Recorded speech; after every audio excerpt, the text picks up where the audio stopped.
in Oakland today, we have, a really bad situation. In fact, there's a statistic last year, 6,000 small businesses stopped paying business tax in 2023 in Oakland, California.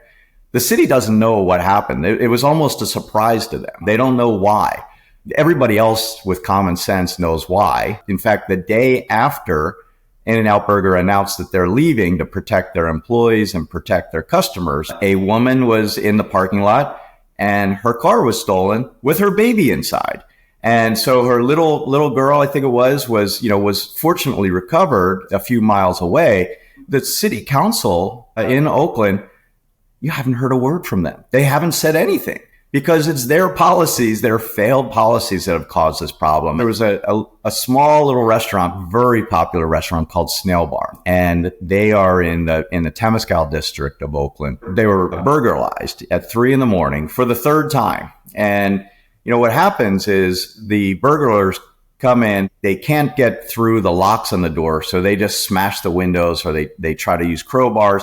They caused probably about $5,000-$6,000 in damage to the restaurant, and then they left. Well, the police showed up, about an hour later, and then Public Works showed up, and they put duct tape on the door with a small piece of wood on the front door, and then they posted a big notice right on the door, and they said, "Hey, you're going to be billed for this service of us putting duct tape on your door." The restaurant owner said, "This is like kicking me when we're down," because he, of course, pays his taxes. The owner of the building pays their taxes, but the city defunded the police, right? And in fact, in the city council that exists today, they proposed defunding the police by 50%. And so they've just on this continued effort where they don't believe that police are needed, and then they come and they bill them for providing services to board up their business, and it's not even boarding up; it's using duct tape. Duct tape doesn't hold out anybody, but they'll probably charge him $500-$600 just to provide a service that he shouldn't have had a problem with in the first place. A lot of the current city council members who are responsible for the policy of the last 5 years, they try to refer to the murder rate. And they say, look, Oakland, the murder rate is down.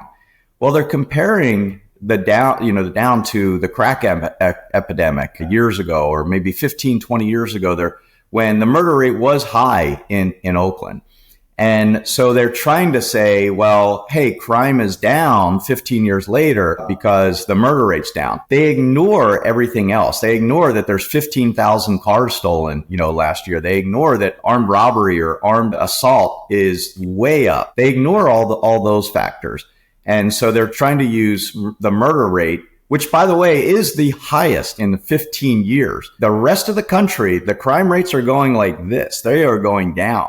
In Oakland, they're going like this. They're just going straight up. But that is their way, and this kind of ultra progressive, mentality that, hey, we can convince the people that crime is not excessive and crime is not bad here.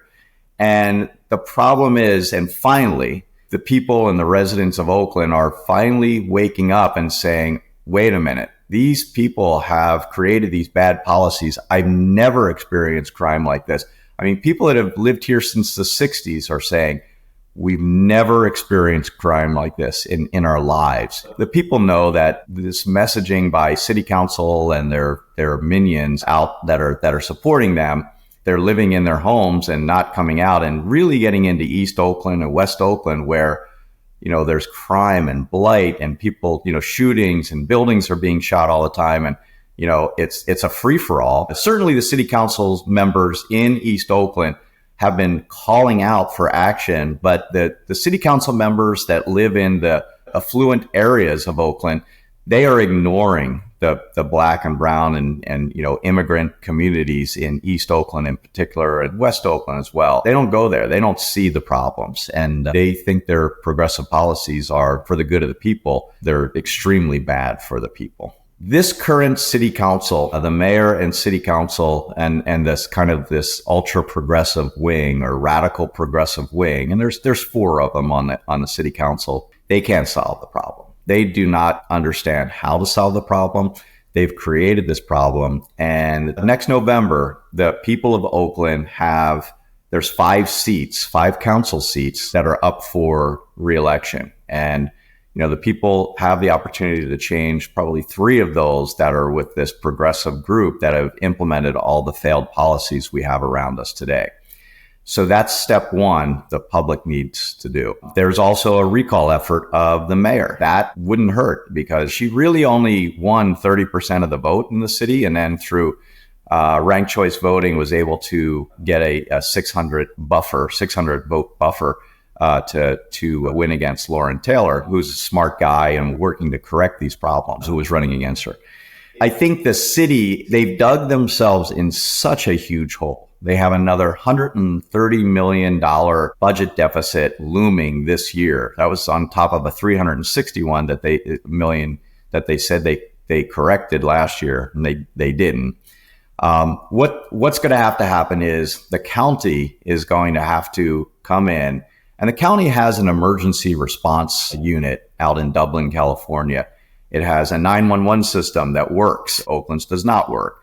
They have sheriff's deputies that can come in and work kind of in the back office and deal with investigating crimes and investigating and helping those activities. And they can get more Oakland police out on the streets and do community policing. And that is what they need to do. And the county has to help. And the reason is right now the county has a $4 billion budget. That is largely dependent on small businesses operating and employing our youth. And with Oakland going in a downward spiral, and there's no stopping it right now, the county's going to have to step in and fix this problem. Now, the city leaders in Oakland do have to agree to allow the county to come in.